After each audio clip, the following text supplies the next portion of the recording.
This is a very, very positive energy, guys, kasi nakikita natin na talagang mahal na mahal kayo ng person nyo. For some of you, ito yung lumabas yung pagiging passionate, mga kapiksi. Okay? Talagang, sabi ko nga sa inyo, guys, even if meron kayong mga blocks sa relationship nyo, yung iba sa inyo, hindi naman lahat may blocks, no? Pero even if with or without blocks, mga kapiksi, ibig sabihin may balakid man or wala man balakid sa relationship nyo, as of now, as of this moment, nakikita natin na mainit talaga yung pagmamahalan nyo ng person nyo sa isa't isa.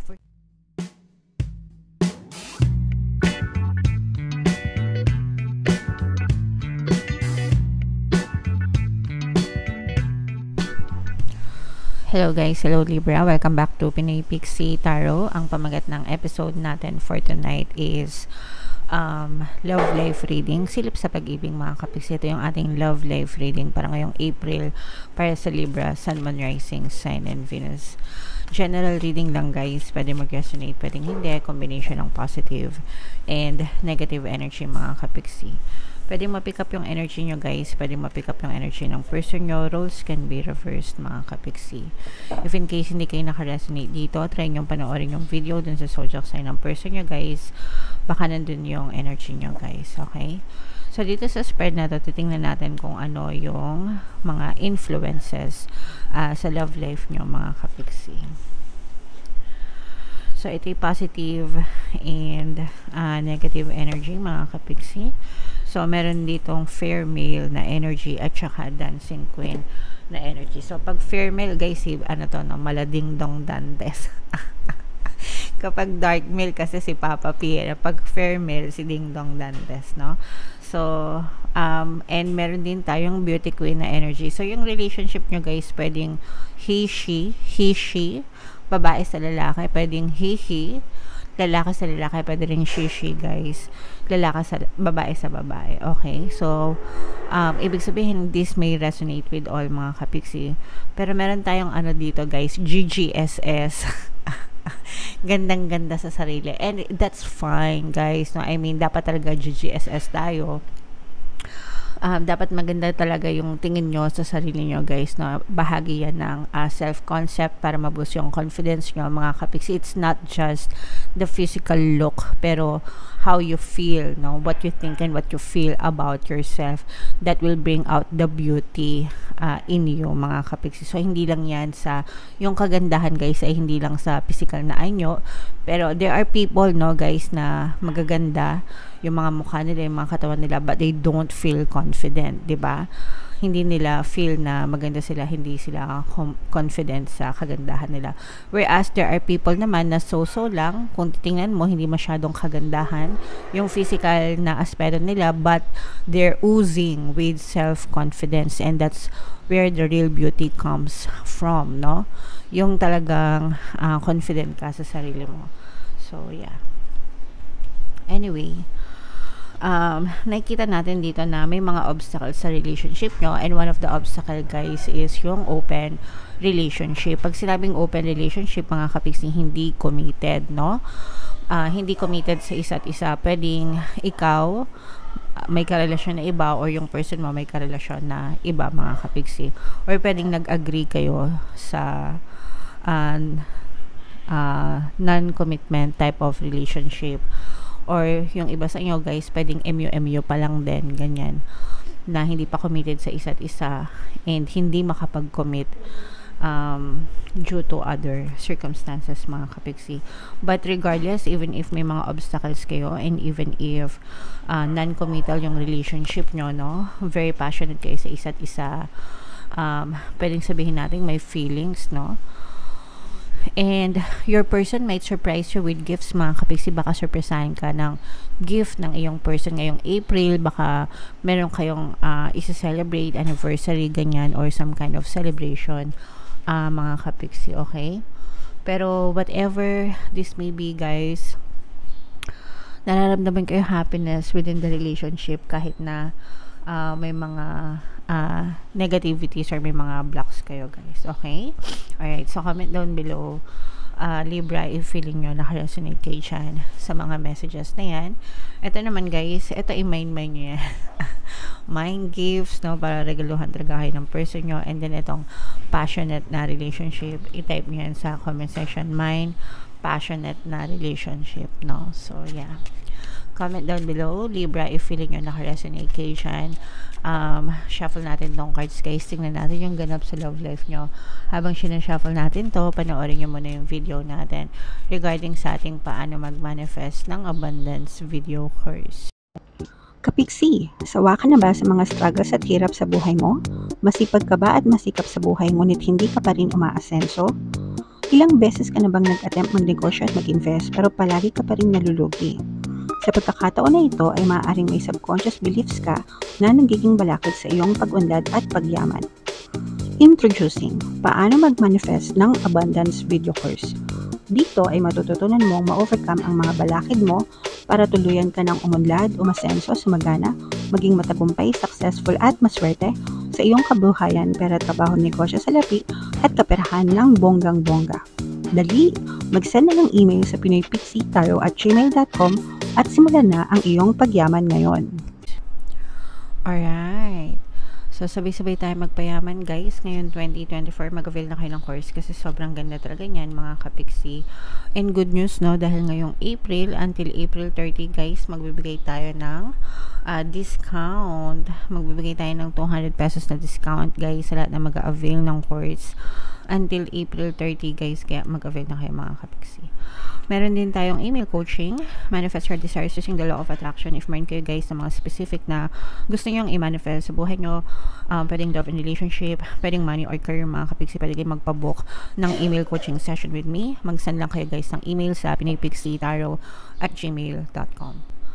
So, Libra guys, kaya in-represent ng Queen of Swords sa ating spread. Ito yung love energy, mga kapiksi. This is a very, very positive energy guys, kasi nakikita natin na talagang mahal na mahal kayo ng person nyo. For some of you, ito yung lumabas yung pagiging passionate, mga kapiksi. Okay? Talagang, sabi ko nga sa inyo guys, even if meron kayong mga blocks sa relationship nyo, yung iba sa inyo, hindi naman lahat may blocks, no? Pero even if with or without blocks, mga kapiksi, ibig sabihin may balakid man or wala man balakid sa relationship nyo, as of now, as of this moment, nakikita natin na mainit talaga yung pagmamahalan nyo ng person nyo sa isa't isa. For some of you guys, pwedeng ini-spoil kayo ng person nyo. This person, yung inyong partner, specific person, ini-spoil nila kayo, binibaby nila kayo, mga kapiksi.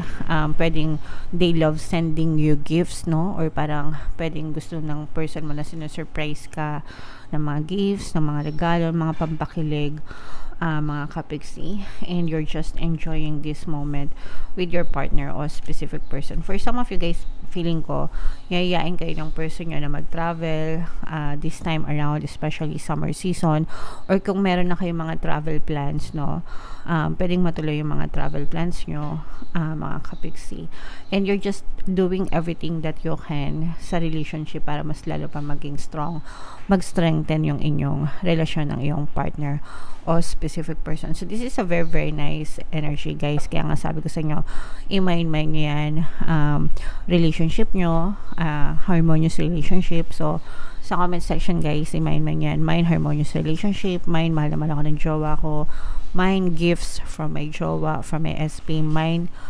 spoil, no? Kasi parang sabi ko nga, yung iba sa inyo parang gusto ng person nyo na binibaby kayo, ini-spoil kayo, mga kapatid.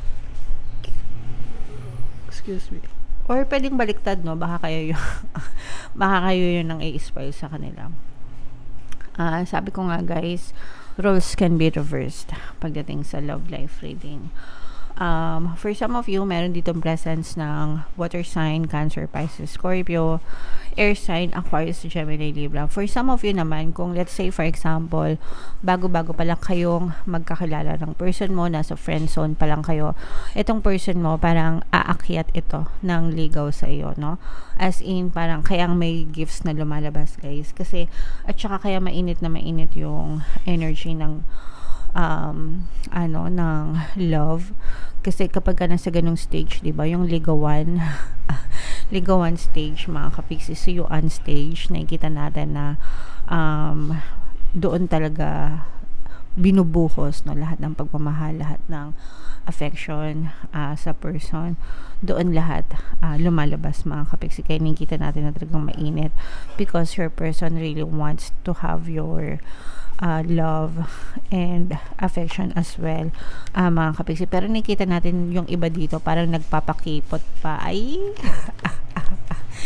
okay lang yan, guys, samantalahin nyo kasi hindi naman araw-araw nililigawan kayo ng partner nyo, diba? So samantalahin nyo yung mga panliligaw stage, mga kapiksi. Hindi ko alam kung sa panahon ngayon uso pa yung ligawan, no? Pero kung nililigawan pa lang kayo ng partner nyo, yes, magpakipot kayo, mga kapiksi. Samantalahin nyo yung feeling, guys. Okay? Alright, so yan yung love reading para sa inyo, Libra. Comment down below if feeling nyo naka-resonate kayo.